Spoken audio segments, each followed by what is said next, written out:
Okay, Hare Krishna, dear devotees, welcome on today's very auspicious day, 23rd January 2023, Monday. All right, second day Chinese New Year. Okay, so on this day, actually, Mother Mohan Prabhu supposed to do his weekly Gita class, but of course, he couldn't make it. And since we need to cancel last week Saturday's thematic studies by Dr. Tinishwaran, so we make that opportunity that we bring forward and do the program today on Monday. All right. So without further delay, so I'd like to welcome Dr. Tinishwaran Gunasegaran. And today is also his most memorable day. He have been accepted as a sheltered devotee by His Holiness Bhakti Chaitanya Swami. Okay. So I think his Guru Maharaj have already told him just now, I need to have your report. Every 3 months once, I want your report.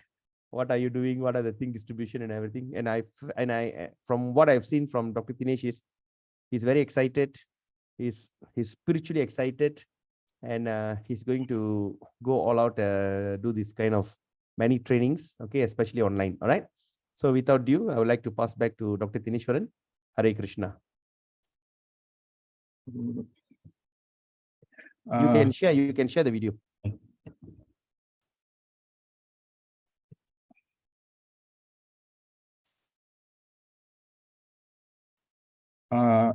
My slides, is it already visible? Yeah, clear. Okay, thank you, Raghu, and thanks to all devotees, and welcome to today's session. So the title for today's session is Goodness is Not Good Enough. So please look at this picture carefully, because our topic revolves around just this one picture.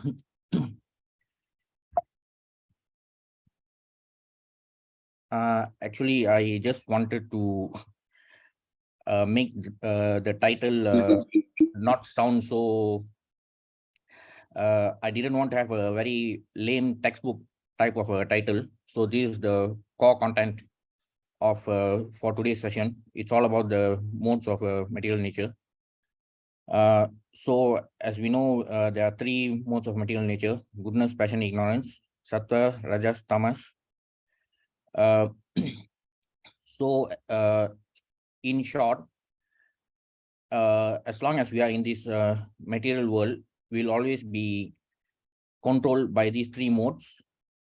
However, since Krishna is the supreme controller, the modes come from his material energy, but he's above them. Just this one picture illustrates the entire concept so beautifully. So we are always being controlled by the three puppeteers, by the three modes. So as we know, there's one chapter exclusively focused on this topic.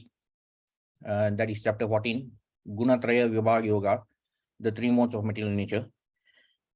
Actually, this one chapter, it focuses on exclusively on the three modes in depth, based on the definitions and all the other aspects related to it. However, as we shall see later, even before chapter 14 in Gita, Krishna starts to talk about the modes of material nature as early as chapter 2 itself. So as we know, Krishna only starts to talk to Arjuna in chapter 2, 2.2. And then from 2.2, for a while, he'll be talking about the distinction between soul and material body. He tries to convince Arjuna that killing his opponents only destroys their material body, but the soul cannot be killed. So Krishna tells Arjuna to do his duty. But at some point, Krishna also comes to talk about Arjuna's duty. So in 2.31, Krishna says, considering your specific duty as a Kshatriya, you should know that there is no better engagement for you than fighting on religious principles. And so there's no need for hesitation. So here itself, Krishna has started to talk about Arjuna's duty, which is also related to the modes of material nature. Because like we saw in the first class, which was titled 5W 1H of Bhagavad Gita. So we saw the 5 principal subject matters of Gita: Ishvara, Jiva, Prakriti, Kala, Karma. So out of those 5, Prakriti is material nature, and Karma refers to the actions that living entities do in this material world. So we as actually, since here Krishna is talking about the Kshatriya Dharma, so in this context, it is more related to the Varnashram Dharma, which is more relevant to human beings. Of course, even other living entities also engage in other actions, but in this context, since he's talking to Arjuna, we'll be seeing a lot of aspects related to human beings, how the modes of nature control human beings, but the same modes also control all other living entities in this material world. So as we shall see later, even in the Varnashram Dharma, actually in Varnashram Dharma, there are two parts to it, Varna and Ashram. So Varna is the social order and Ashram is the spiritual order. So here particularly the discussion is always related to the Varna, like the 4 Varnas.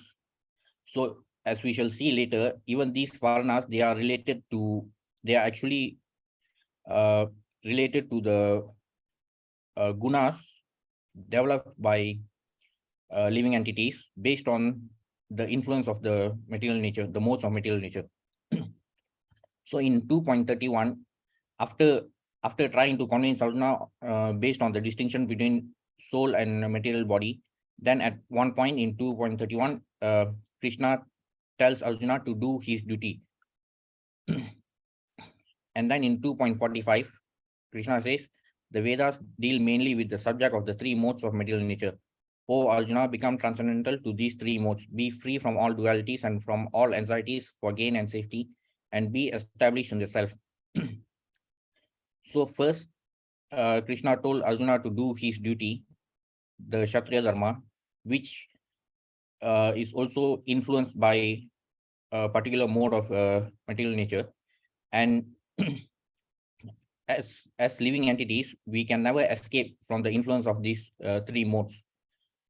So when Arjuna wanted to quit the battlefield and he wanted to resort to inaction, Krishna told him to do his duty, because as living entities, we will always be under the influence of these 3 modes, and we will have to act somehow.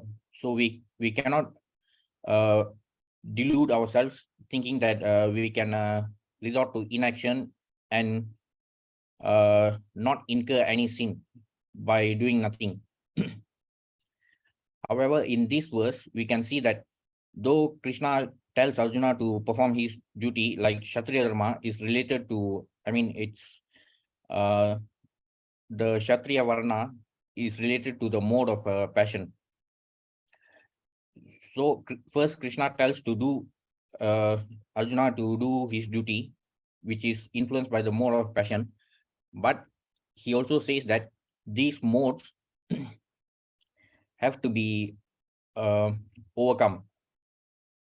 Even by doing our duty, we can come to a point of transcending these modes. That is the main purpose of spirituality or Krishna consciousness. At some point, we have to transcend the modes. That's why today's title is goodness is not good enough. Meaning, even if we for us, maybe for neophyte devotees, or even for some who have not become maybe who are not Uttamadhyaris, or even not even Madhyamadhyaris. So for us, our conduct is always a mix of the 3 modes. So of course, among devotees, it's we won't be finding the mode of ignorance too much, but still there'll always be this mixture of goodness and passion. However, the ultimate goal should be to transcend the modes. So even if we develop 100% goodness in ourselves, even that won't be enough. Why, we shall see later. Then in 2.47, well, this is the most popular verse in Gita.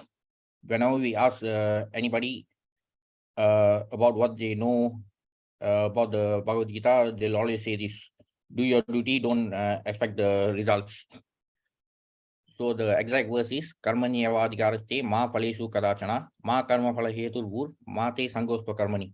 You have a right to perform your prescribed duty, but you are not entitled to the fruits of action. Never consider yourself the cause of the results of your activities, and never be attached to not doing your duty. So here there are two aspects to attachment here. We should not be attached to the results of our activities, and at the same time, we should not be attached to inaction as well. We just have to perform our duty, and it's not that well, some people who try to mock they try to mock this verse by saying that okay, how can I do my duty and not expect any salary or something.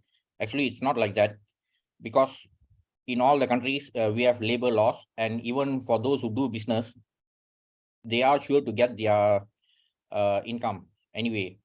But we should not be too obsessed with the magnitude of our income. Like suppose if we are wage earners and we are working under someone, so we have to give our best and not always be obsessed about the amount of our salary. If we do that, we can never focus on the work itself. So we'll always be thinking like, okay, I'm doing so much, but the salary is not good enough. So our energy will be wasted in thinking about that all the time. So instead, if we channel all our energy 100% into doing the work itself, for sure we will get the promotion or increment that we deserve somehow. But for that, we have to really focus on the work itself and not be obsessed about how much increment we should be getting and all that. That is for wage earners. And even for those who are doing business, if there's a company which is manufacturing a certain product, and then if they are always too obsessed about getting a lot of profits, because nowadays we can see that all the products are like that.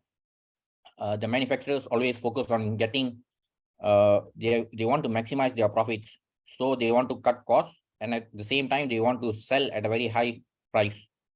So selling at a very high price is that's common to everyone, but to cut costs, they also compromise on the quality of products.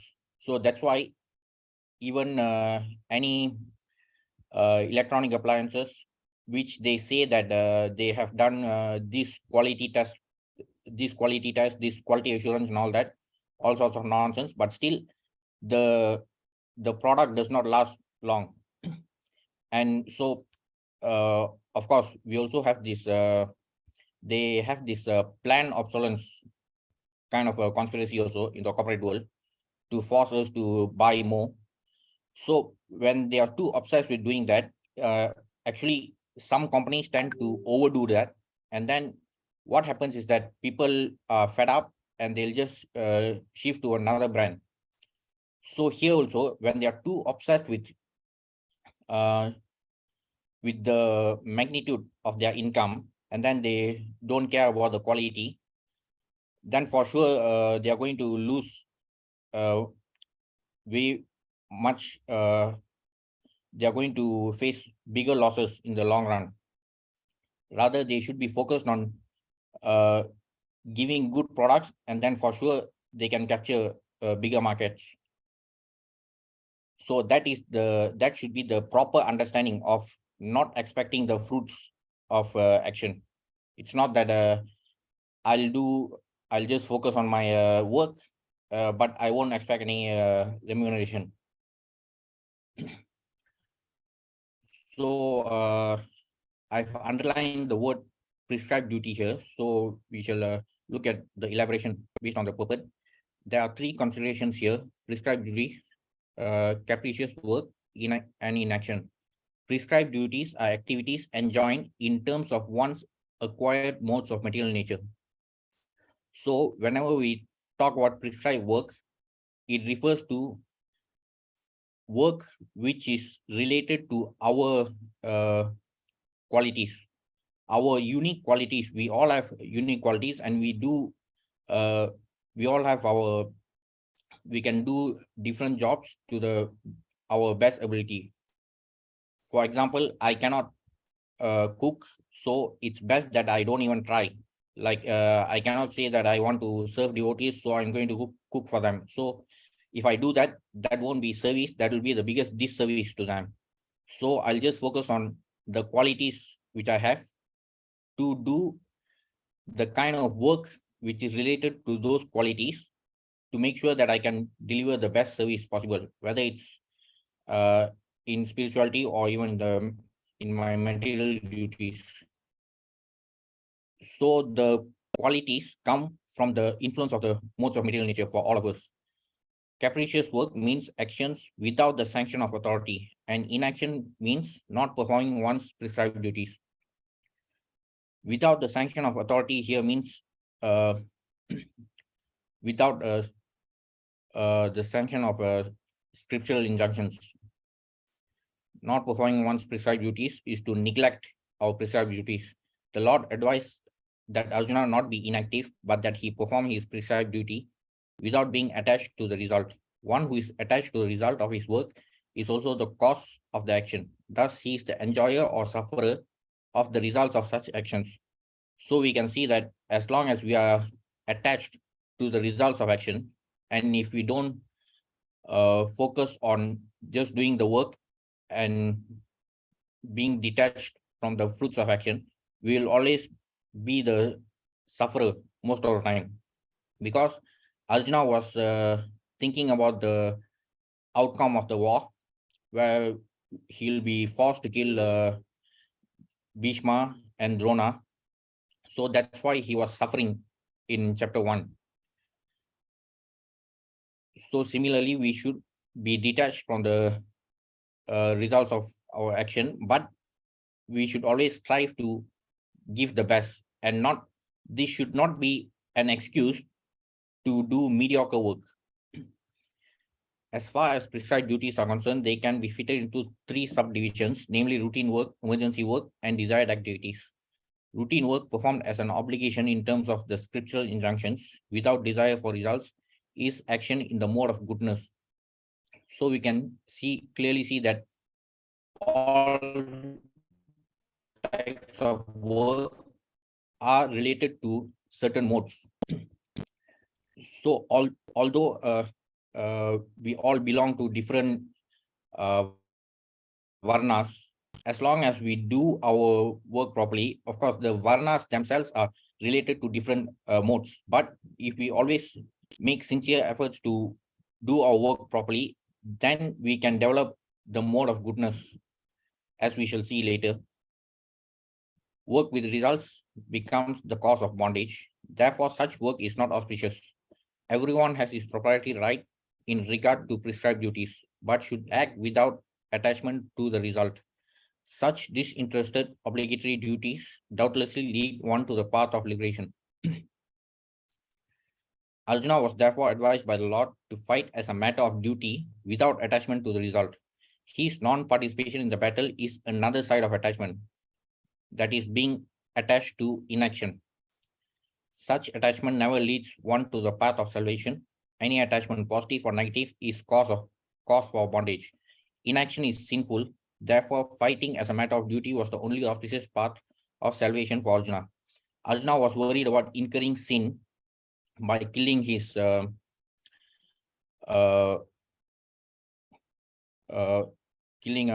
grandfather Bhishma and also Dronacharya. But if he neglects his duty, that will be a bigger sin. So even in chapter 2 itself, the discussion about the modes of material nature had started, though indirectly, and it actually continues in all the chapters leading up to chapter 14.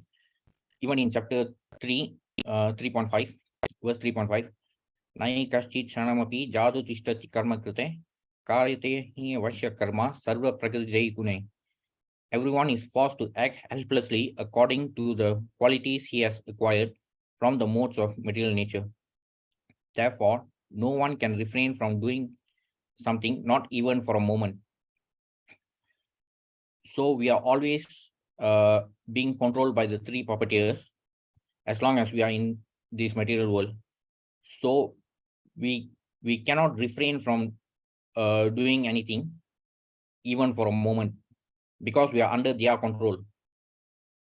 So even if Arjuna wanted to go to the forest, be a sannyasi, and even if he wanted to pretend to resort to inaction, and he wanted to use the excuse of avoiding sins, but he would somehow be forced to act. Then this is also a very important verse, 3.27. Prakriti kriyamanani gunai karmani sarvasha ahankara vimudatma kartaham iti manyate.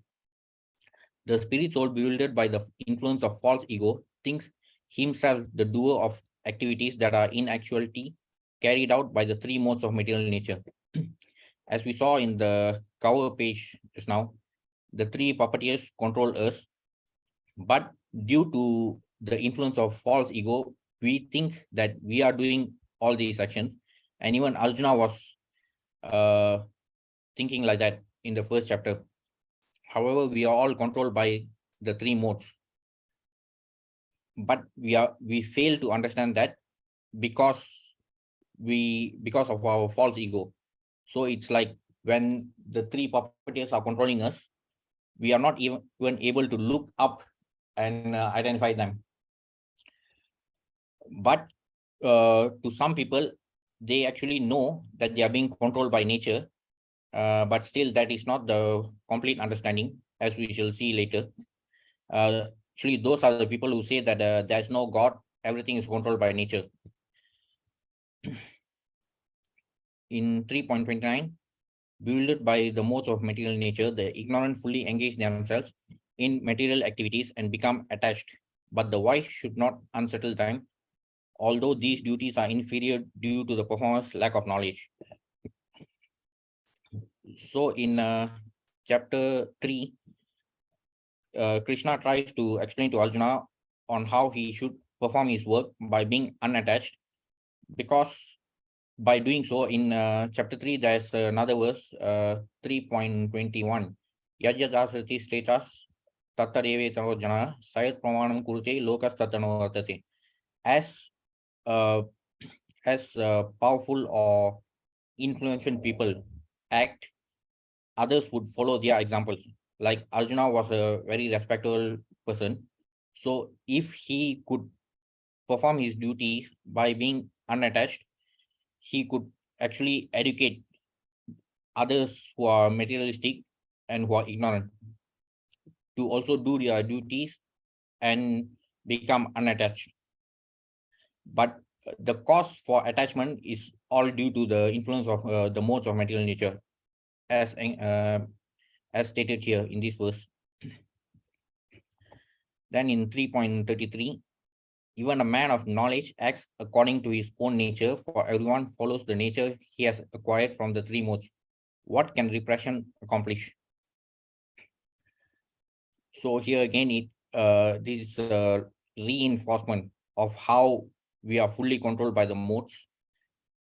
So regardless of whether it's Arjuna or someone else who is a poor person in the kingdom, all are controlled by the modes, and everyone will be forced to act according to the influence of the modes.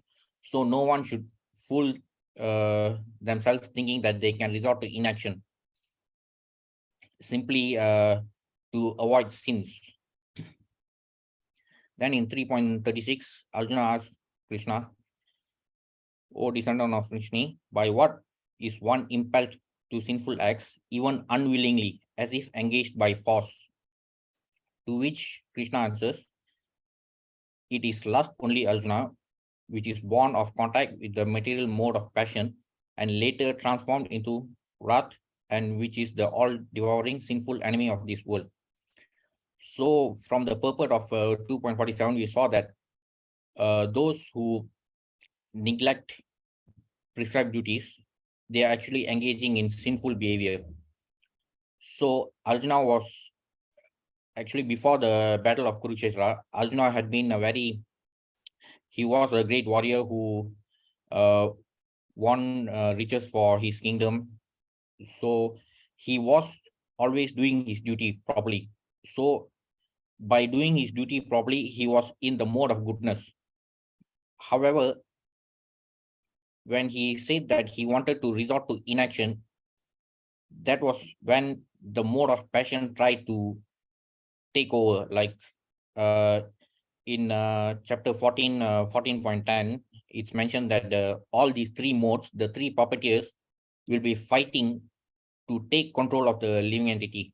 Like, even if we try to develop mode of goodness in ourselves, the puppeteer of the mode of ignorance, for example, will always try to take over and force us to become 100% in ignorance.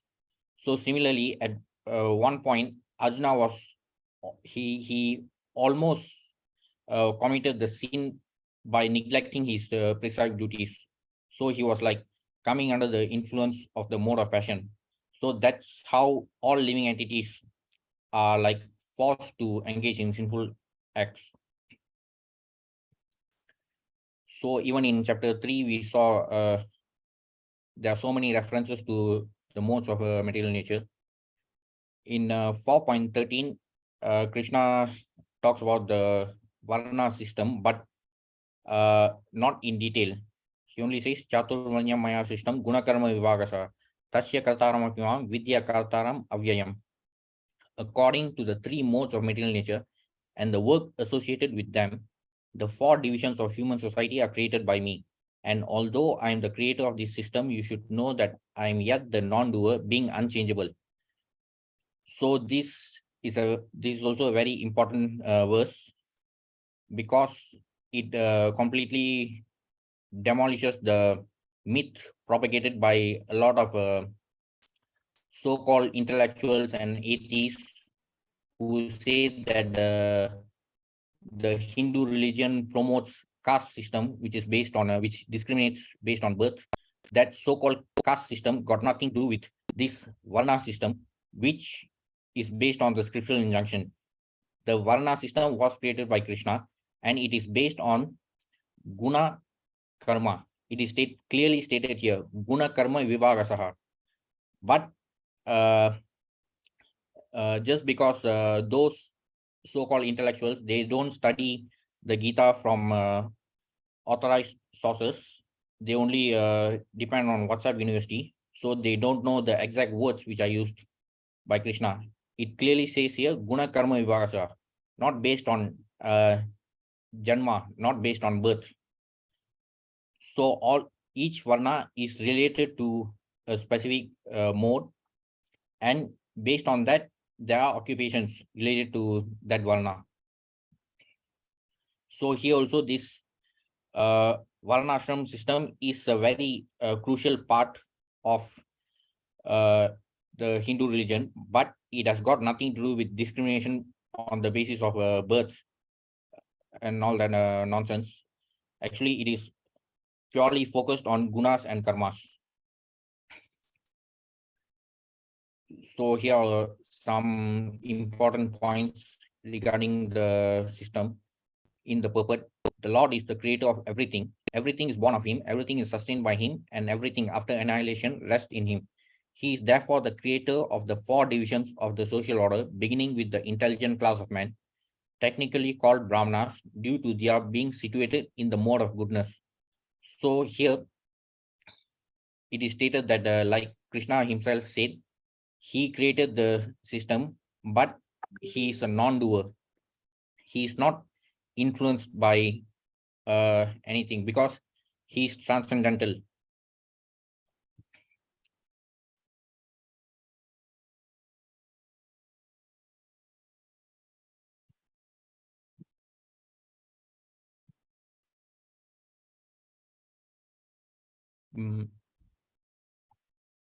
So beginning with the intelligent class of men called Brahmanas, due to their being in the mode of goodness. The Brahmanas are the kind of work in which Brahmanas engage in requires them to be in the mode of goodness. Next is the administrative class, technically called the Kshatriyas due to their being situated in the mode of passion. The mercantile men called the Vaishyas are situated in the mixed modes of passion and ignorance, and the Shudras or laborer class are situated in the ignorant mode of material nature. In spite of his creating the 4 divisions of human society, Lord Krishna does not belong to any of these divisions because he is not one of the conditioned souls, a section of whom form human society. So as we saw in the cover page, Krishna was on top of the 3 puppeteers. He is not affected by them. He is transcendental. So that should be our goal also. If we want to achieve the ultimate destination, we should also develop that quality of transcendence. Human society is similar to any other animal society, but to elevate men from the animal status, the above mentioned divisions are created by the Lord for the systematic development of Krishna consciousness. So even animals also are under the influence of these 3 modes, but still the Varna system is required for us human beings, for us to conduct ourselves in the society. The tendency of a particular man toward work is determined by the modes of material nature which he has acquired. Such symptoms of life according to the different modes of material nature are described in the 18th chapter of this book. So in this verse, Krishna only says that there are 4 varnas, but not much details are given. He only says that there are 4 varnas and the division is based on gunas and karmas. But as we shall see later in 18.40 to 18.44, Krishna gives details about each varna. A person in Krishna consciousness, however, is above even the Brahmanas. So this is what we mean by transcendence. When we develop Krishna consciousness, we will go to the 5th varna, which is above the Brahmanas. Normally, those who claim to be Brahmanas in Kali Yuga, they say that they belong to this family, they have a certain surname, so they are Brahmanas, but their occupation got nothing to do with the Varna of the Brahmana Varna. And it is also a misconception that Brahmanas are the highest in the Varna system because there is a 5th Varna that is becoming a Vaishnava. A Vaishnava is much higher than a Brahmana because even a Brahmana, though he may be in 100% mode of goodness, still goodness is not good enough. Transcendence is required to achieve the ultimate destination. Although Brahmanas by quality are supposed to know about Brahman, the supreme absolute truth, most of them approach only the impersonal Brahman manifestation of Lord Krishna. So this is why merely becoming a Brahmana is not a guarantee of achieving the ultimate destination. But a man who transcends the limited knowledge of a Brahmana and reaches the knowledge of the supreme personality of Godhead, Lord Sri Krishna becomes a person in Krishna consciousness, or in other words, a Vaishnava. So only a Vaishnava will be able to gain complete knowledge about the personality of Godhead to go back to Godhead. That's why becoming a Vaishnava should be more important to all human beings. So there is the possibility to even overcome Brahmanas. So there's no reason to be jealous of them or or there's no reason for them to look down upon others, because even though they are in that respectable varna, still they are under the mode of material nature. That is the mode of goodness. Still, that is also a mode of material nature. Krishna consciousness includes knowledge of all different plenary expansions of Krishna, namely Rama, Narasimha, Varaha, etc. And as Krishna is transcendental to this system of the 4 divisions of human society, a person in Krishna consciousness is also transcendental to all divisions of human society, whether we consider the divisions of community, nation, or species. So there is no reason for anybody to be so obsessed with their varna. They should neither be boastful about it, or there's no reason for them to feel ashamed of it, because it's just a position in which we serve the society. By doing our duty to the best of our ability, we can achieve transcendence. We can achieve the 5th varna, which is the biggest guarantee of going back to Godhead.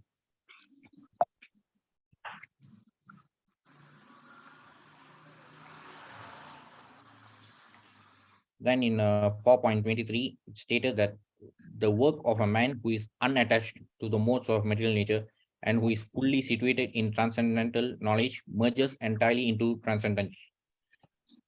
So from chapter 2 itself, Krishna started to refer to the modes of material nature, but at some point, he is highlighting the importance of achieving transcendence. So simply by doing our duty, we have to do our duty according to our varna, because that defines us based on the modes of material nature. However, if we do our duty by being unattached, we can achieve transcendence.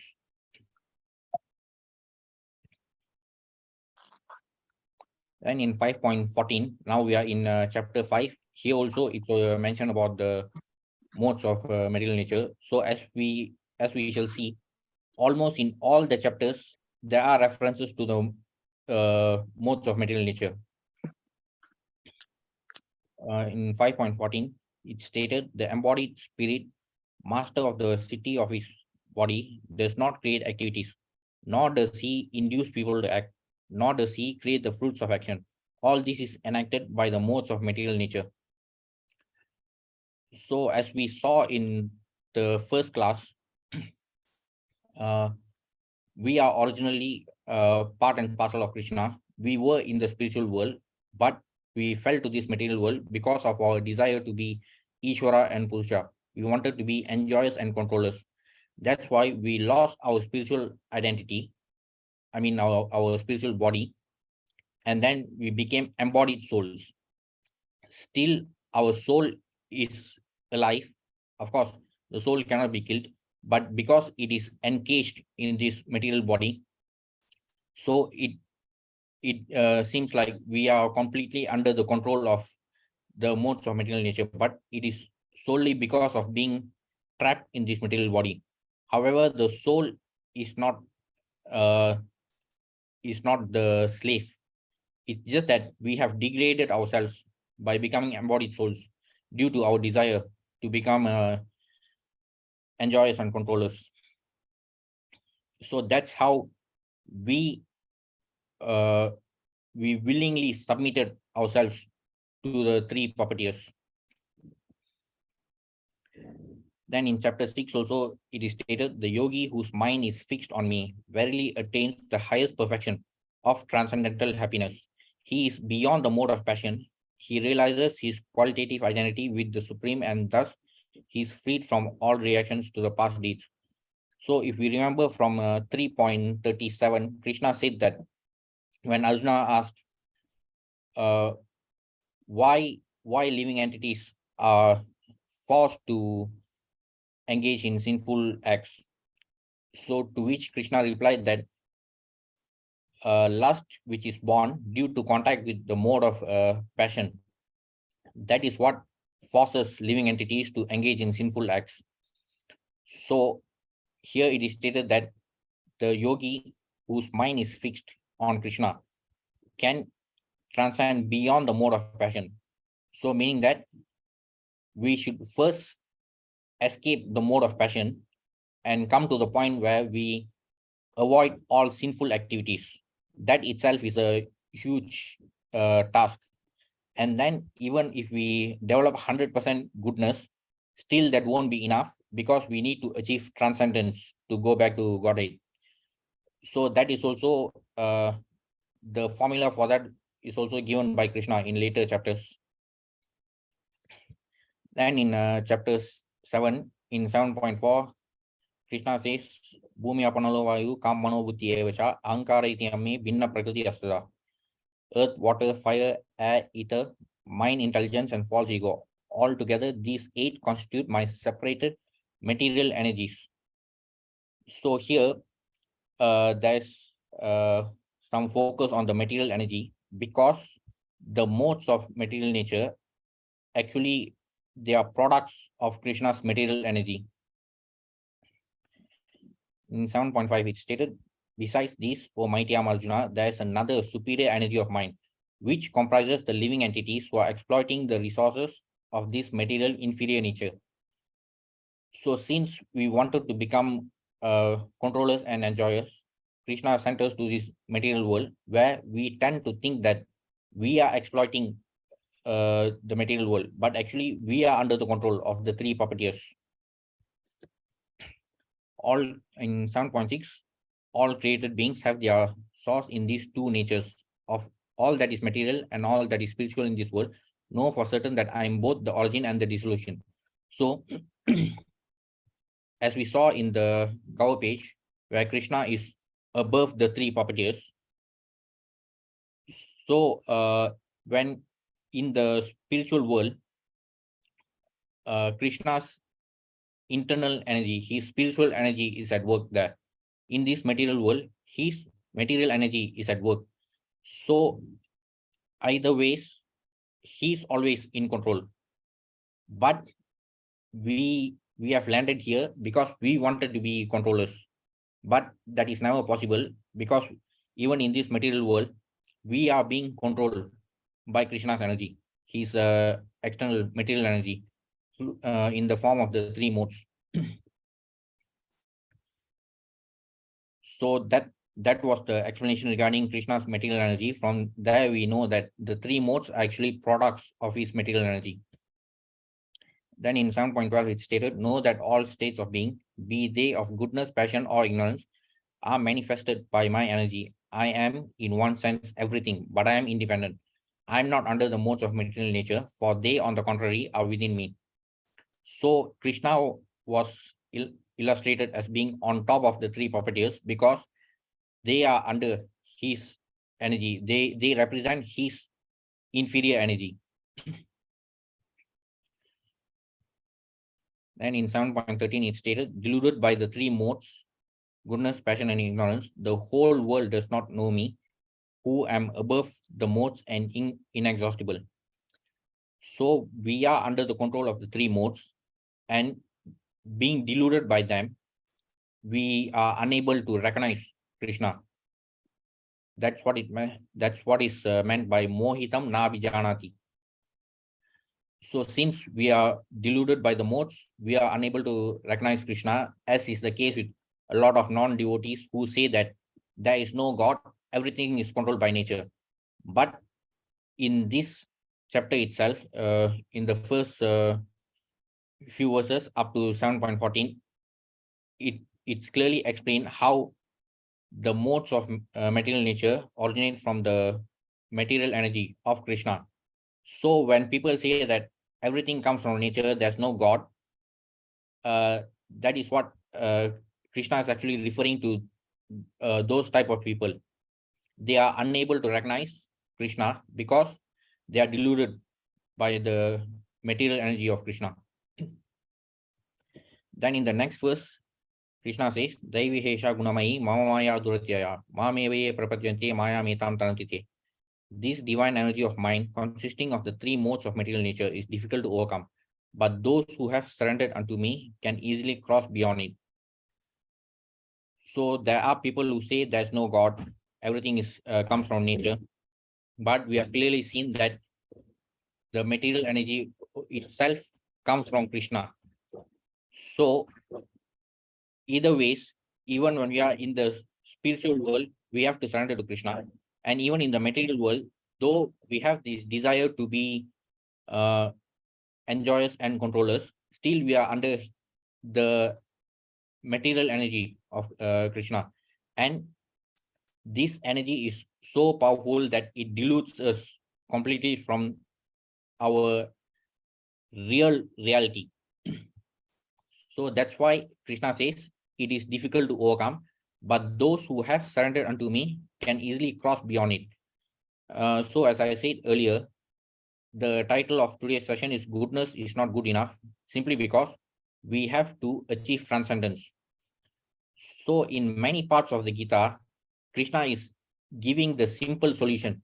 In 7.14, in 9.32, in 18.66, Krishna is always giving the, he's emphasizing on the simple solution of how we can escape from this vicious cycle of repeated birth, death, old age, and disease, and also become free from the influence of the modes of material nature simply by surrendering to him. Then in the next chapter, chapter 8, there are also two important verses here, 8:115 and 16. Mam vetya punarjanma dukkalayam ashashvatam napnuvanti mahatmana samsittim paramam gata. Dukkalayam ashashvatam, this material world is a place of misery because we are forced to take repeated birth and death. But Krishna says, after attaining me, the great souls who are yogis in devotion never return to this temporary world which is full of miseries because they have attained the highest perfection. So there are some important points in the purport. Since this temporary material world is full of the miseries of birth, death, old age, and disease, naturally he who achieves the highest perfection and attains the supreme planet, Krishna Loka or Goloka Vrindavan, does not wish to return.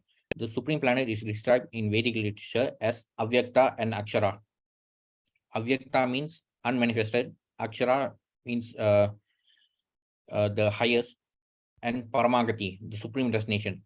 In other words, that planet is beyond our material vision and it is inexplicable, but it is the highest goal, the destination for the Mahatmas, great souls. The Mahatmas receive transcendental messages from the realized devotees and thus gradually develop devotional service in Krishna consciousness and become so absorbed in transcendental service that they no longer desire elevation to any of the material planets, nor do they even want to be transferred to any spiritual planet. So Krishna clearly says that this place is Dukkalayam Ashashvatam. But to me, apart from being trapped in this cycle of birth and death, the much bigger misery is that this world is so full of corruption in the sense that even the true meaning of Mahatma has become corrupted. We don't know Mahatma in the true sense, in terms of Krishna consciousness. We are so fed, we have been fed with all other forms of corrupted meanings. They only want Krishna and Krishna's association and nothing else. That is the highest perfection of life. This verse specifically mentions the personalist devotees of the Supreme Lord Krishna. These devotees in Krishna consciousness achieve the highest perfection of life. In other words, they are the supreme souls. So that's what the term Mahatma really means. Then in the next verse, A Brahma Bhuvana Loka Punaravartino Arjuna Mampete tu Kaunteya Punajanmana Vidyate. From the highest planet in the material world down to the lowest, all are places of misery, wherein repeated birth and death take place. But one who attains to my abode, O son of Kunti, never takes birth again. So we are now in the Earth planet, which is in the middle of the 14 planetary systems. And as stated in this verse, all the 14 planets are places of misery because even in Brahmaloka, which is the topmost planet in the 14 planetary systems, is not immune to the cycle of birth and death. As we saw in the previous session regarding title Janmamritu Jaravyadi Dukkha Doshana Darshanam. So we saw that even Brahma has to die after 311 trillion years. And some important points from the purport: all kinds of yogis, karma jnana hatha. So as we know that there are many different types of yoga systems. However, all kinds of yogis eventually have to attain devotional perfection in Bhakti Yoga or Krishna consciousness before they can go to Krishna's transcendental abode and never return. The word yoga itself means union with God, union with Krishna. So that's why the ultimate aim should be to attain devotional perfection. So for that, we have Bhakti Yoga. So why do we need other types of yoga systems? Those who attain the highest material planets, the planets of the demigods, are again subjected to repeated birth and death. So this is why all the planets in the 14 planetary systems are places of misery. As persons on Earth are elevated to higher planets, people on higher planets such as Brahmaloka, Chandraloka, and Indraloka fall down to Earth. The practice of sacrifice called Panchagni Vidya, recommended in the Chandogya Upanishad, enables one to achieve Brahmaloka. But if on Brahmaloka one does not cultivate Krishna consciousness, then he must return to Earth. Those who progress in Krishna consciousness on the higher planets are gradually elevated to higher and higher planets, and at the time of universal devastation are transferred to the eternal spiritual kingdom. So, as mentioned earlier, even Brahma is not immune to the cycle of birth and death. So, even in Brahmaloka, Brahma should practice Krishna consciousness to achieve the supreme destination. If Brahma fails, he must return to Earth, or worse, might even have to descend further. But that itself shows that the popular misconception of accumulating piety and going to Swargaloka for heavenly enjoyments, those are totally incorrect understanding, because as long as we are trapped in any of the 14 planetary systems, we won't achieve the real solution to the real problem of repeated birth and death. So even Brahma is not immune to that problem. Baladev Vidyabhushan in his commentary on Bhagavad Gita quotes this verse, which means when there is devastation of this material universe, Brahma and his devotees who are constantly engaged in Krishna consciousness are all transferred to the spiritual universe and to specific spiritual planets according to their desires. So Brahma being the topmost living entity, he has achieved an exalted position, but still he has to execute his duties to develop Krishna consciousness to achieve even higher destination, the supreme destination. So if Brahma succeeds in that mission, he'll be transferred to the spiritual world. And we also have that opportunity, because we don't have to wait until we are promoted to Brahmaloka. We can actually achieve the supreme destination from here itself, provided we are serious about it. Then in chapter 9 also there's some more explanation regarding the destination achieved by different people based on their methods of worship. 9.20 it's stated, those who study the Vedas and drink the Soma juice seeking heavenly planets worship me indirectly. Purified of sinful reactions, they take birth on the pious heavenly planet of Indra, where they enjoy godly delights. So the heavenly planets are just above the Earth planet, but still below Brahmaloka. If even Brahmaloka is vulnerable to the vicious cycle, there is simply no point in desiring to go to Swargaloka. Then in 9.21, when they have thus enjoyed vast heavenly sense pleasure and the results of their pious activities are exhausted, they return to this mortal planet again. So this is the biggest risk in aspiring to accumulate piety for heavenly enjoyment, because once the piety is exhausted, we have to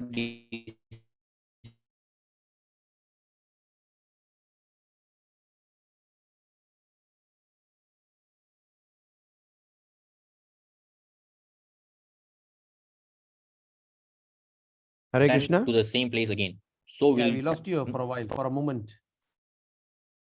oh, just now. Yeah. I think, yeah, your internet. Okay, now it's better. Oh, which verse was it? You're saying about that going to Brahmaloka. Which was 8.16, is it? No, here only. But you were explaining about this. What do you call? 9.20. Yeah, you're saying about this. Even aspiring to go to heavenly planets. Oh, okay. It's not a this thing. Yeah. Oh, yeah, I think it's this verse. So it's Okay. stated here that even those who accumulate piety aspiring for heavenly enjoyment, even after going there, after some time, the piety gets exhausted and they'll have to return here. So there's simply no point in doing that. So that's why we should avoid aspiring for heavenly enjoyment, because that is also a form of material enjoyment. Spirituality should be completely devoid of material enjoyment. Thus, those who seek sense enjoyment by adhering to the principles of the three Vedas achieve only repeated birth and death. So, regardless of whether we aspire for Swargaloka or even Brahmaloka, our job is not done yet until we achieve the supreme destination. And it is very much possible to achieve the supreme destination from here itself. So that's why we have to be very clear about our goal. We should not be confused about going to heaven or hell, these type of dualities.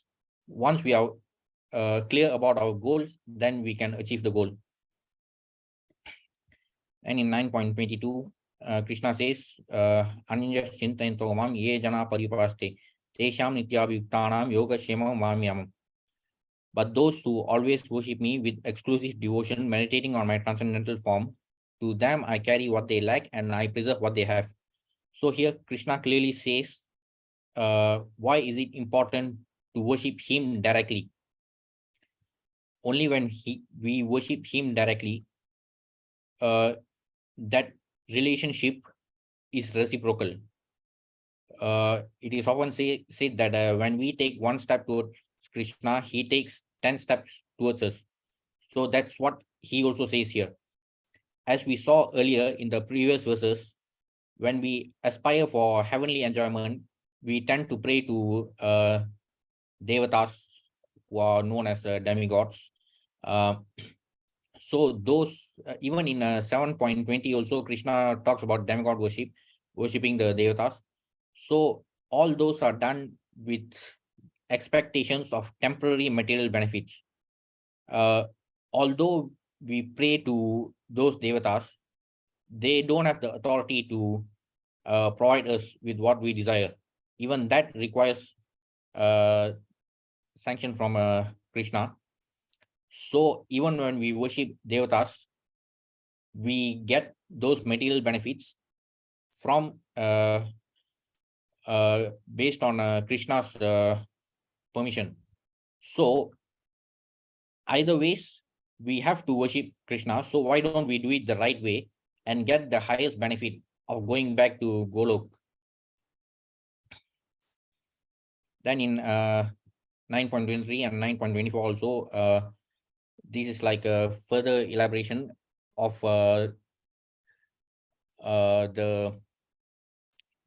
why worshipping devatas is not a very wise thing. Those who are devotees of other gods and who worship them with faith actually worship only me, O son of Kunti, but they do so in a wrong way. I am the only enjoyer and master of all sacrifices. Therefore, those who do not recognize my true transcendental nature fall down. So even in chapter 5, 5.29, it's stated, Krishna says, Bhoktaram Yajna Tapasam Sarvaloka Maheshwaram Suhridam Sarvabhutanam Nyatmamam Shantim Richati. Krishna says that he is the enjoyer of all sacrifices. Bhoktaram Yajna Tapasam, the enjoyer of all sacrifices. Sarvaloka Maheshwaram, the supreme controller of all the planets and demigods, because all the planets are under the charge of a particular demigods. So, although they are control of their own planets, Krishna is the supreme controller. And Suldam Sarvabhutanam, Krishna is the supreme well-wisher of all living entities. Nyatva Man Shantim Richati means those who know these three aspects of Krishna, they can attain peace.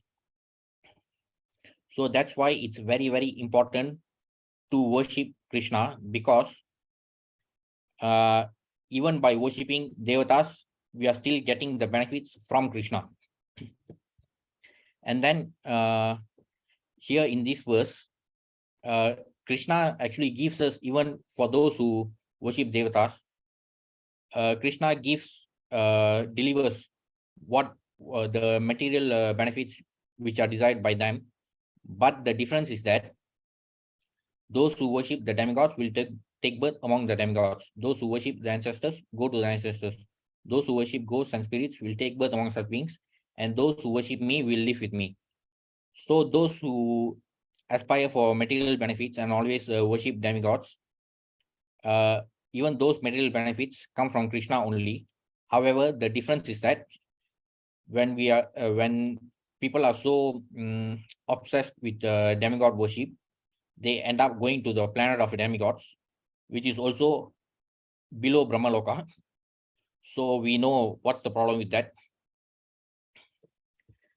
Then in 9.32, Krishna says, Mami Partha Vipasritya, Ye Pisho Papayonaya, Sriyo Vaishas Tata Sutras, Tepi Anti Paramgatim.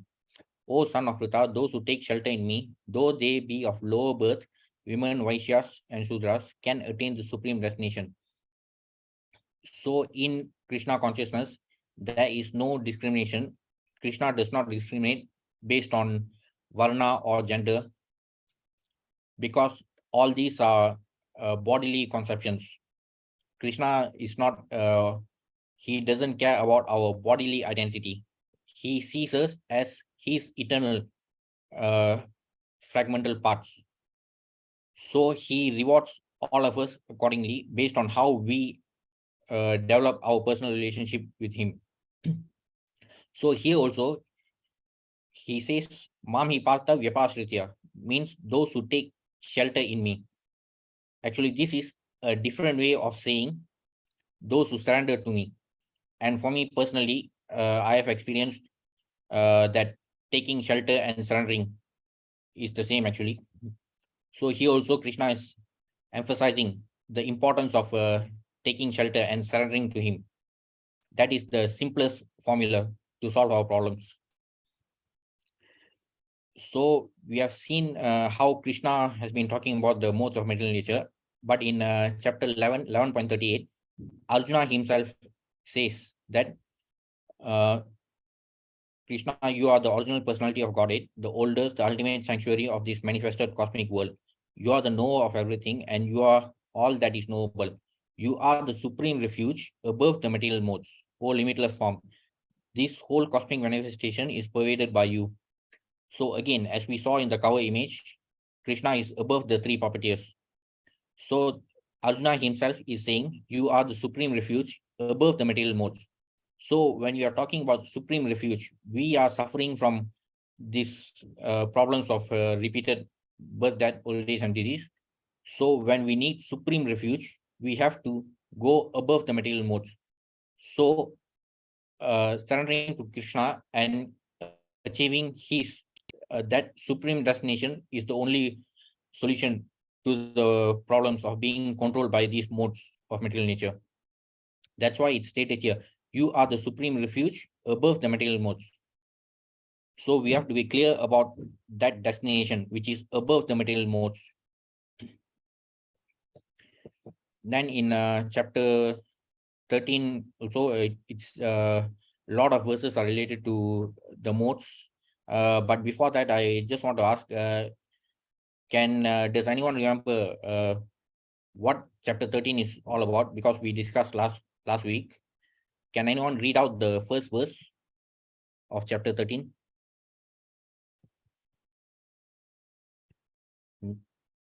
Hello.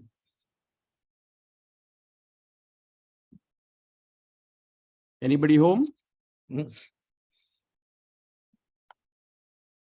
Or anyone got a Gita with you? The first was 13.1. Yeah. Anyone want to try? Prabhu, first time I'm feeling how it feels to be in your shoes. No. I think, all right. Anyone? Because sometimes they don't have a Gita with them. Oh, okay. Now mind. Okay, I can say 13, Okay. Yeah. 13.1. 13.1. Yeah. Arjuna Vacha, Prakritim Purusham Chaiva, Kshetram Kshetrajnam Evacha, Etat Veditub Ichami, Jnanam Gneyam Chakeshava. Mm. And Sri Bhagavan Vacha, Idam Shariram Kaunteya, Kshetram Ityabhidiyate, Etat Yo Vetitam Praho, Kshetranya Iti Tat Vida. Yes. So chapter 13 is about it's mainly about Kshetra and Kshetranya, the field Kshetra, and Kshetranya, the know of the field. So Arjuna gives his wish list. He specifies 6 concepts about which he wants Krishna to explain. So he mentions Prakriti, Purusha, Kshetra, Kshetranya, Jnanam, Nyayam. So Prakriti, material nature, Purusha, enjoyer, Kshetra, the field, Kshetrajna, know of the field, and then Jnanam Nyayam, knowledge and the object of knowledge. So in the second verse itself, Krishna starts to explain about Kshetra and Kshetrajna. And then after a few verses, Krishna talks about Jnanam Nyayam, and then he proceeds to Prakriti and Purusha. So even in that discussion, Krishna will indirectly refer to the modes of material nature. So in this verse, it's stated, the super soul is the original source of all senses, yet he is without senses. He is unattached, although he is the maintainer of all living beings. He transcends the modes of nature, and at the same time, he is the master of all the modes of material nature. So as we saw earlier, the modes of material nature are products of Krishna's material energy. So they come from him, they originate from him, but unlike other living entities, he is not under the influence of them.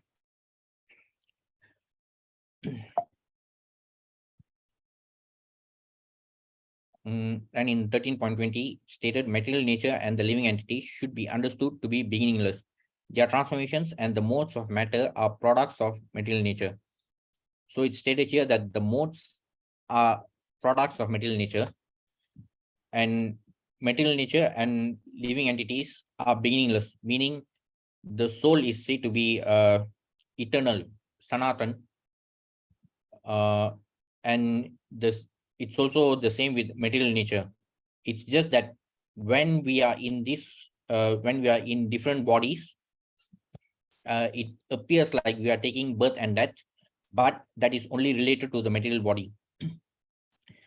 13.22, the living entity in the material nature thus follows the ways of life, enjoying the 3 modes of nature. This is due to his association with that material nature. Thus, he meets with good and evil among various species. So, our level of consciousness and the kind of modes which influences are related to the kind of body which we get, and our present body is actually the result of our karmas in our previous body. So our future body, whether it's going to be another material body or whether we are going to get back our spiritual body, it all depends on our present karmas. So when we talk about karma, so automatically we know the relationship between karmas and the modes of material nature. Then in 13.23, it stated, yet in this body, there is another transcendental enjoyer who is the Lord, the supreme proprietor, who exists as the overseer and permitter, who is known as the super soul. One who understands this philosophy concerning material nature the living entity, and the interaction of the modes of nature is sure to attain liberation. He will not take birth here again, regardless of this present position. So the super soul within us, he is and will always remain as the supreme enjoyer, no matter how much we desire to be enjoyers ourselves.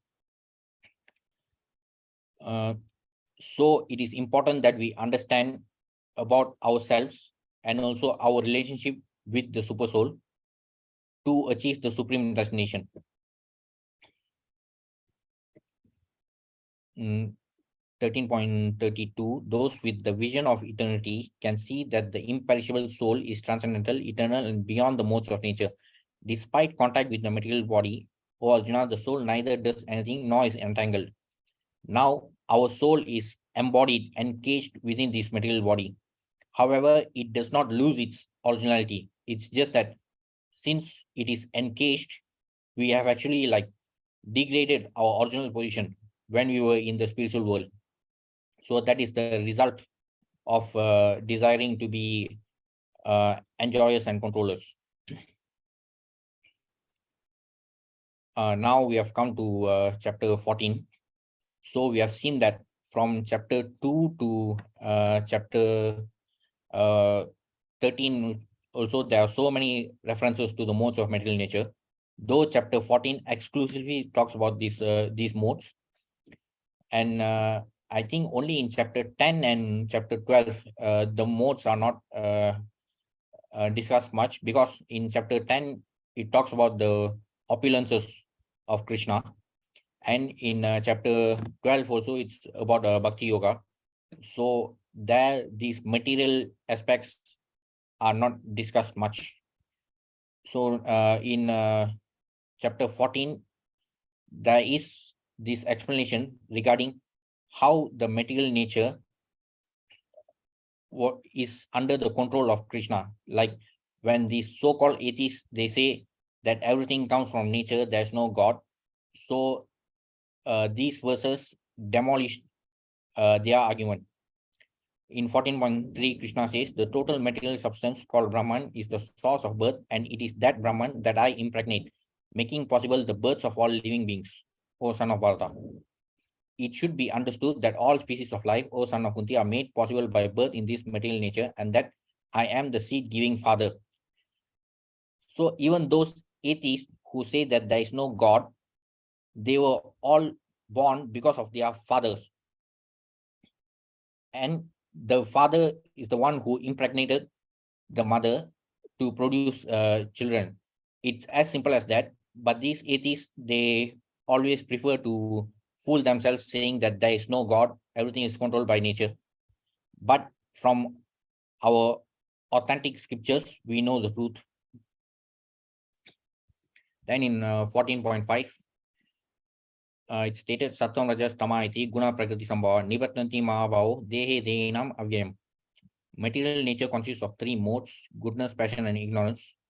So even before coming to this exclusive chapter on the three modes, we have seen so many references about the modes of material nature in other chapters.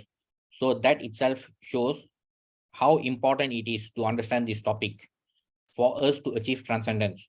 Even after this chapter, there are many other references in the remaining chapters also regarding these three modes.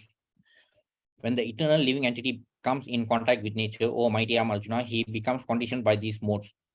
So as mentioned earlier, when we were in the spiritual world, we had our spiritual identity and we degraded ourselves by coming to this material world and becoming embodied souls.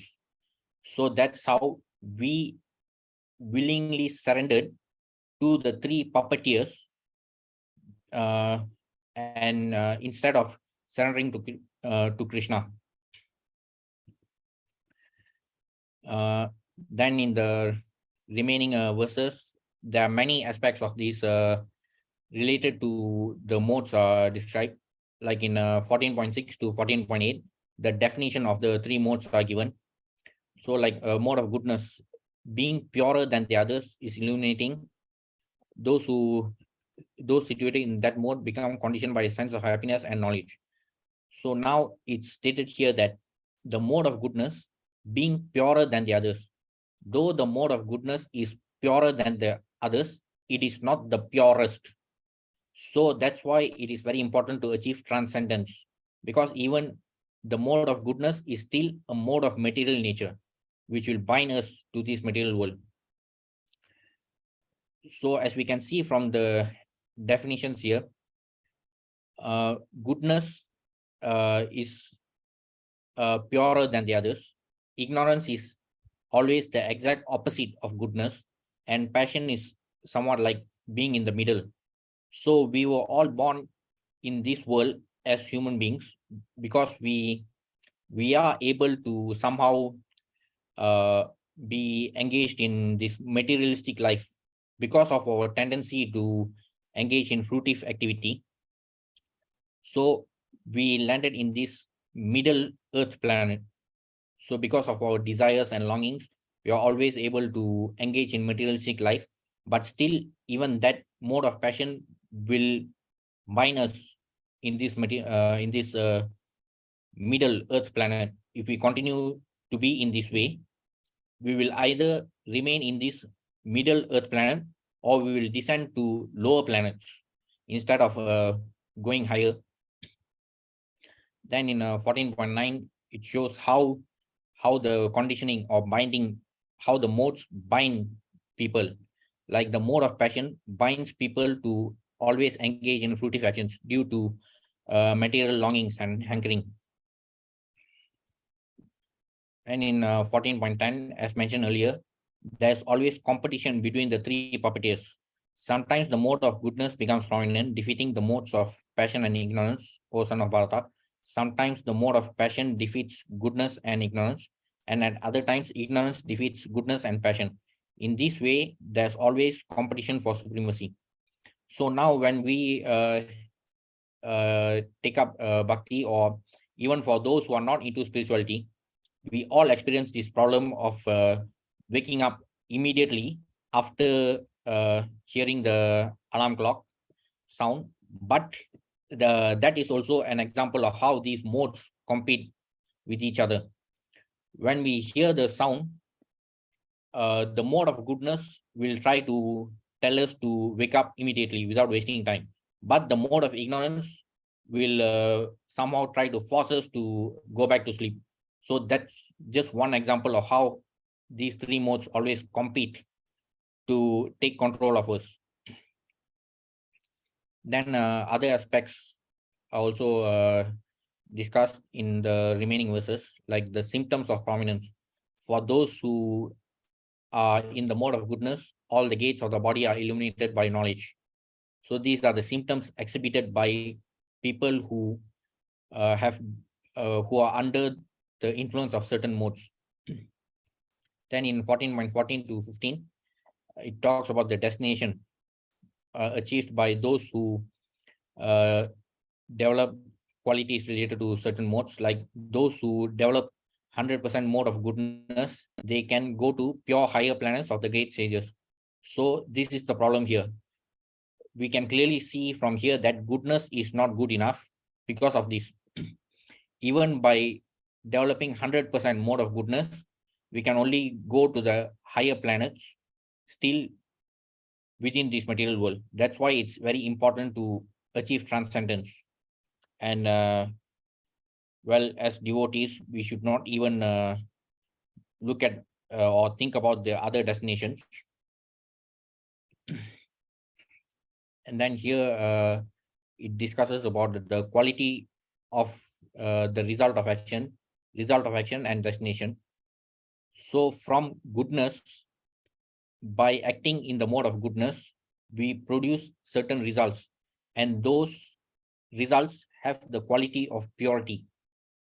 So the result itself, the product of behaving in the mode of goodness is real knowledge, and that real knowledge is pure. Then regarding destination, as mentioned earlier, so by being in the mode of goodness, since it is also a mode of material nature, we can merely go up to higher planets, still trapped in the material world. If we remain in the mode of passion, we still remain in this middle Earth planet. And the worst is to go down to hellish worlds. So it all depends on how we develop the modes in ourselves. But despite all these distinctions, Krishna, towards the end of chapter 14, Krishna talks about achieving transcendence. The state of achieving transcendence is called Gunatit. Then Krishna also gives the formula to achieve transcendence. Mamseva Vicharena Bhakti Yogena Sevate Sagunan Samati Jaitan Brahma Boyaya Kalpate. One who engages in full devotional service, unfailing in all circumstances, at once transcends the modes of material nature and thus comes to the level of Brahman. So in other verses, Krishna was talking about how important it is to surrender to him. And here he clearly states the importance of Bhakti Yoga, because only Bhakti Yoga can lead us towards transcendence, which will take us back to Godhead. So again, we can see from here that goodness is not good enough. Then in chapter 15, in the first few verses, also talk about the modes of material nature. But chapter 15 is titled Purushottam Yoga. So only the first few verses talk about the modes of material nature, and then it goes on to talk about the supreme destination, Purushottam, from from 15.5, 15.6 onwards. So in 15.1, it stated, Krishna says, it is said that there is an imperishable banyan tree that has its roots upward and its branches down, and whose leaves are the Vedic hints. One who knows this tree is the knower of the Vedas. So this tree which Krishna is referring to is actually the reflection of an original tree which we see on the waters. Like if you are standing on the river bank, then we see the reflection of the tree which is on the river bank. So similarly, this material world is a perverted reflection of the spiritual world. The branches of this tree extend downward and upward, nourished by the three modes of material nature. The twigs are the objects of the senses. This tree also has roots going down, and these are bound to the fruitive actions of human society. So this tree actually is related to all the aspects of the material world. And we can clearly see here that this tree gets nourished by the three modes of material nature. So again, that's why there's still no point if we simply develop 100% mode of goodness also. It is important to achieve transcendence to escape from this material world. The real form of this tree cannot be perceived in this world. No one can understand where it ends, where it begins, or where its foundation is. But with determination, one must cut down the strongly rooted tree with the weapon of detachment. So here it is stated how important it is to transcend the modes to escape from the material world. Thereafter, one must seek that place from which, having gone, one never returns, and there surrender to that supreme personality of Godhead, from whom everything began and from whom everything has extended since time immemorial. So here, undoubtedly, they are referring to, Krishna is referring to the supreme destination. So it is stated here that with determination, one must cut down the strongly rooted tree with the weapon of detachment. So being in this material world, the only solution, the solution had been given by Krishna. Like it is said that we have to surrender to him, but beyond that, we need determination to stay focused on our goal. So that's how we can cut down this strongly rooted tree. So it is also stated here that it is strongly rooted and it also gets nourished by the three modes of material nature. So those are the challenges that we must overcome to achieve transcendence. Then in 15.5 also it's stated that by the way, one second. hello? Right, I just sent you a message, parangle. Hmm? In your, yeah. Okay, continue. Oh, actually, I'm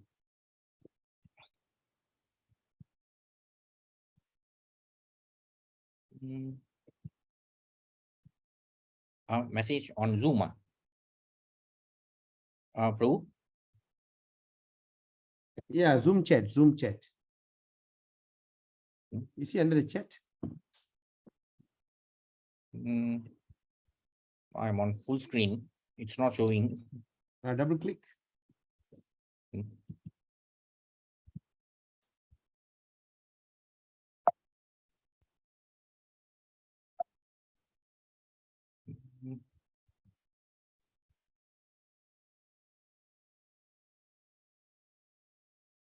Oops. No, not visible.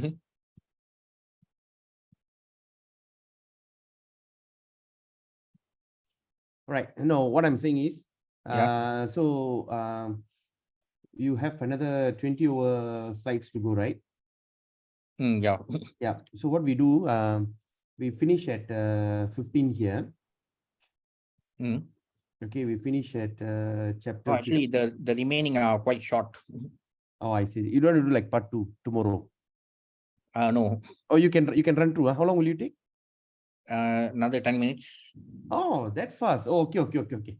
No, because when I saw your slide, I saw a lot of things. That's why. Okay. No problem. Carry on.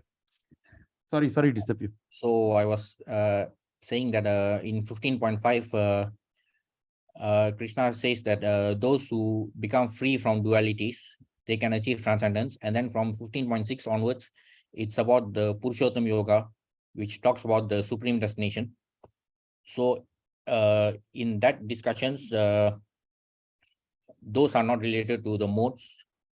So in chapter 16, it talks about the divine and demoniac nature.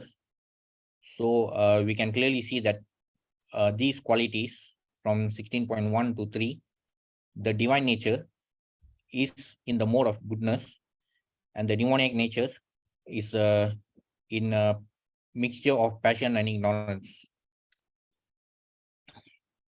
So in chapter 16, it's just that the qualities of being divine and demoniac, they are also related to the modes of material nature.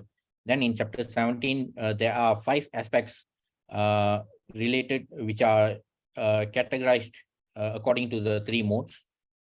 That is Shraddha, Ahara, Yajna, Dana, Tapas. So first, faith, the 3 classifications. Those who are in the mode of goodness worship demigods. So that's why, again, we say that goodness is not good enough, because it doesn't lead us to the supreme destination. And then even regarding food, here I just want to share one example of one incident which happened recently. There was a viral video going on where there was some rats in a restaurant. So that is a perfect example of those who eat food in the mode of ignorance, because they take up the remnants of rats and they develop the mode of ignorance to the point where even after knowing that such things are happening, they still tend to go back to those restaurants. So eating food in the mode of ignorance also increases the tendency to be ignorant. Then regarding sacrifices, sacrifices performed according to the directions of scripture as a matter of duty without desiring reward is in the mode of goodness.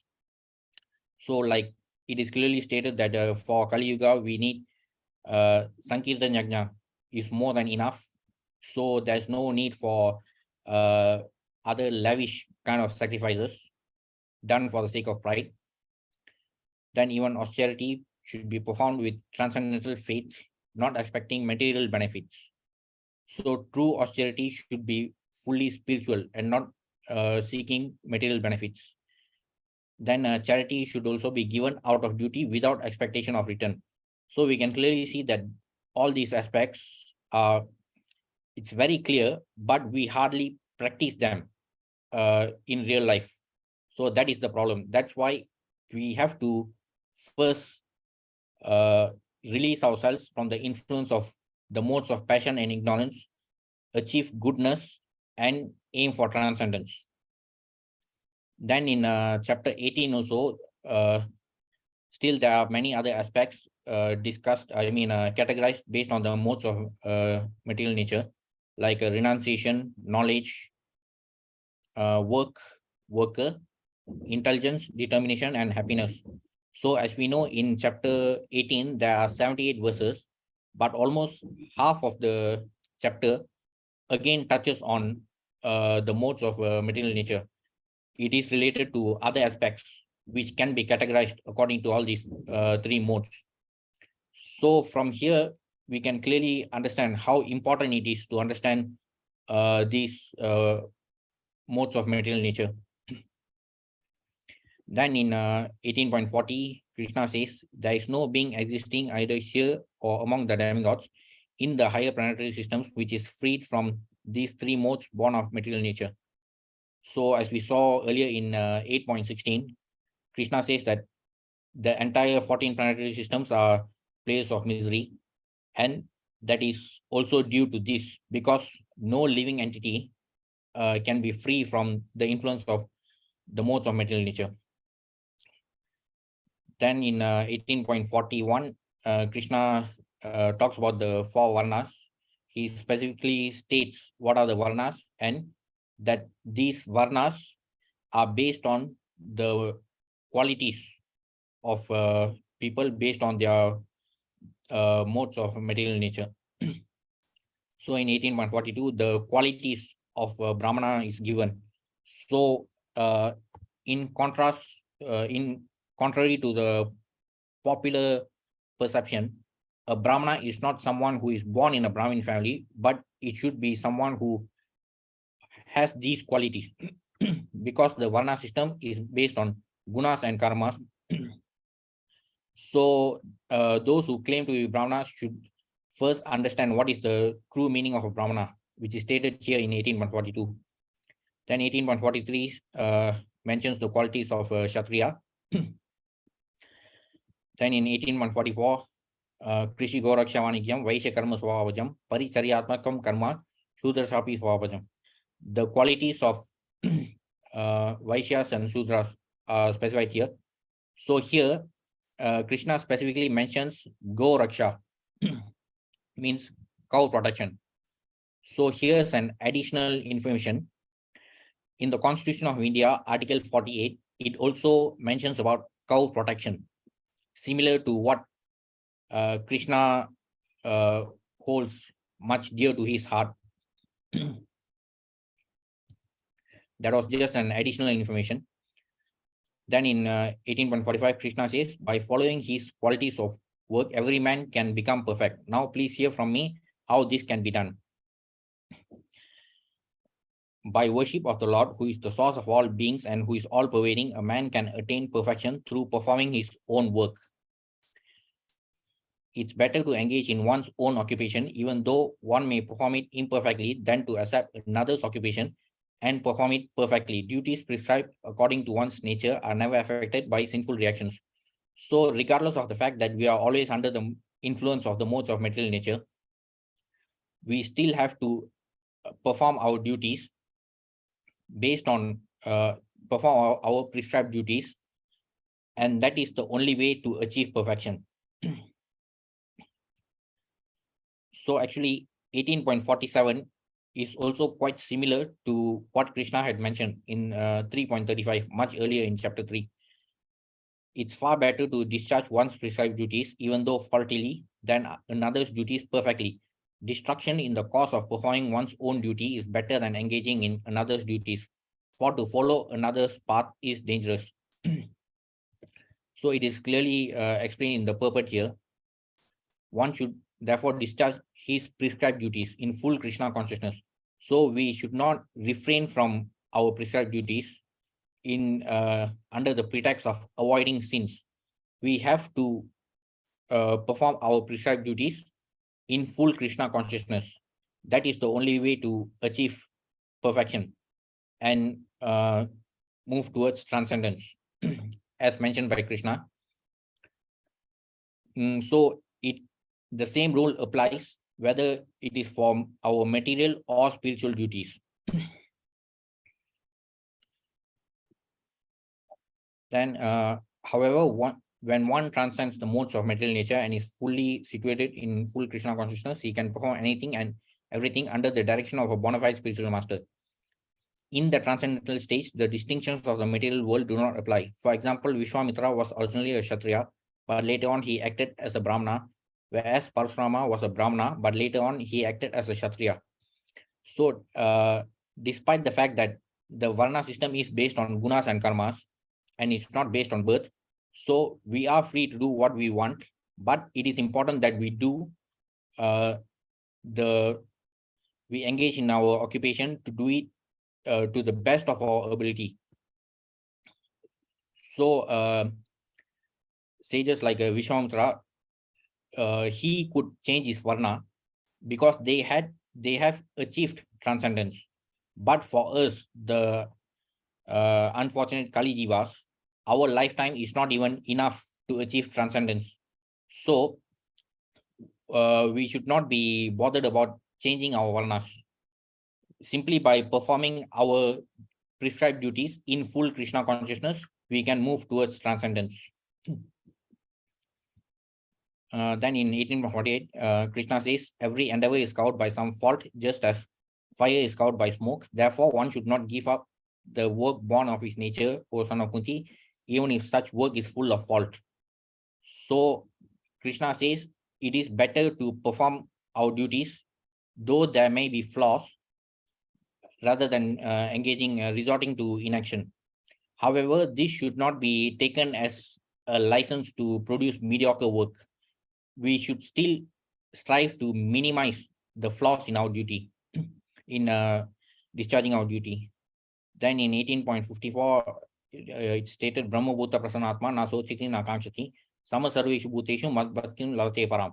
So simply, if we follow Krishna's instructions of how we should surrender to him and perform our duties in full Krishna consciousness, we can achieve the level of Brahman, where we can attain pure devotional service, meaning this is the starting symptom of achieving transcendence.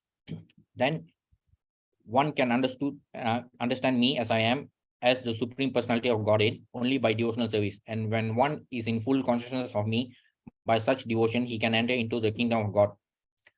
So simply by following Krishna's instructions and also by executing our prescribed duties according to the modes of material nature, though despite the fact that we are under the influence of the modes of material nature, simply by following Krishna's instructions, we can still attain perfection and achieve transcendence to go to Goloka, back to Godhead.